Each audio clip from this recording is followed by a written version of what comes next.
Hello and welcome. I'm your host, Elizibar. This is Youngblood #1. This book is in remarkably good shape for me having fished it out of a 50-cent bin.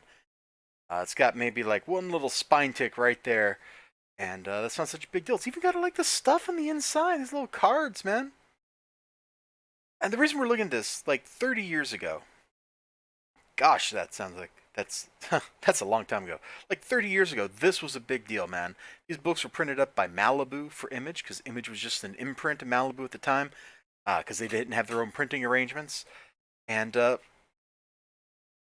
this was a big deal. Like when this happened, when all these creators that went to form Image, Rob Liefeld, Jim Lee, like all these dudes, when they went to form Image,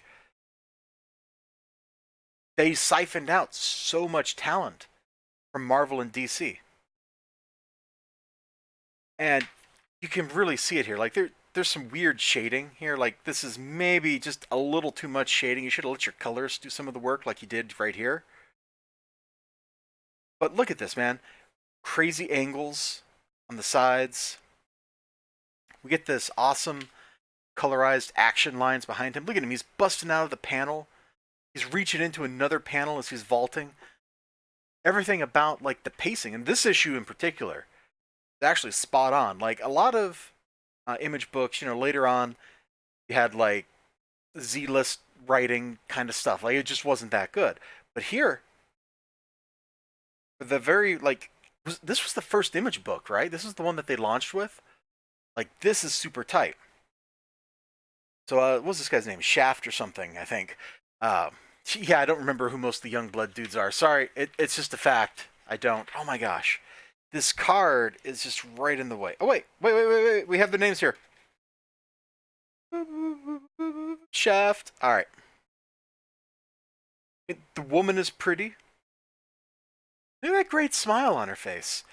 Anyway, there's a guy. Stop, security! So he goes to chase the dude down. It's the season for giving, not stealing. So predictable that way. It almost takes the fun out of it. They fall for the ruse every time. That's it, Shaft. Beat the tar out of the innocent, harmless boy. Don't pay any attention to the real threat above you. Got you pinned now. Oh, look at this. This dude's like channeling Cable, man. Look at that hair. Little wild tangle in the front. God, this hair's so like early 90s. It's crazy. You guys put like way too much product in your hair to make it curl that way. No arrows. This pin will have to do. What?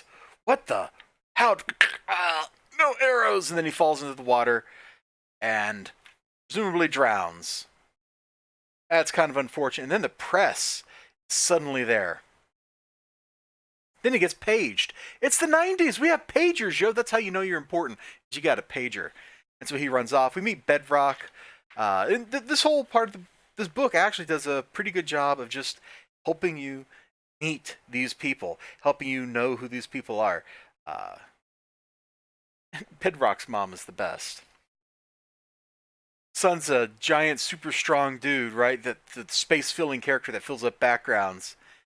Drink your milk, Bedrock. Mom, Thomas John McCall. Okay. So there's personality. The different people act like different people. I know that's crazy, right? Like who would do that? Youngblood #1 is cool, and it's also got this weird gimmick that just open up kind of towards the end. It's a flip book. You actually got to flip it around to this side to get it. And the other half of the Youngblood team is busy like deposing a dictator, and there's just some great stuff. This particular set of stuff here really amused me. This doesn't become such a mighty man yourself. Stop groveling, please, please, please. I actually admire what you've done here in this backwards country. Money, I'll pay. Just that mine pays me more. I think that's how you're supposed to read that, even though they're separate panels. I'm pretty sure you're supposed to read it that way. That is a little bit of a confusing layout, I gotta admit. And bye-bye, dictator. So you get this two great little stories that introduce a whole big cast of characters. There's what, like 10 of them total, something like that.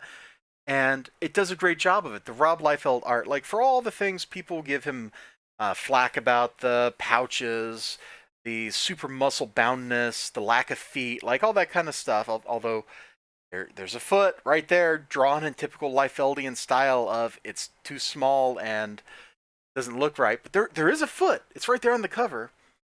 It still looks cool. It's super dynamic. The posing, the arrangement of panels, all that kind of stuff is just great. This kind of like blew people's socks off back in the day. Was it worth the $250 in 1992 dollars? Probably not. That's super expensive. You know, that was like half of my weekly allowance. I could have got like two Spider-Man books what this cost, and I probably would have rather had the Spider-Man books. I love Spider-Man. Okay, but it was fun. It looks great. The art's great. Like you can't really complain about this. Youngblood #1 was a pretty dope book.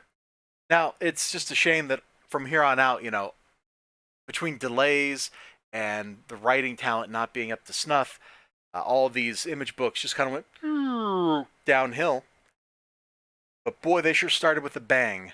How many of these did they print? Like a million or something? 2 million? It's absolute insanity. I'm going to go ahead and put this back in my bag here so I don't crank this book up any more than it already is. Because it's in pretty good shape given its provenance. And I don't want to damage it any more than I already have by handling it to read it and then show it to you. You all have a great day. Remember to like, comment, subscribe, all that great stuff. And for something from 30 years ago, boy, I had a lot of fun reading this book.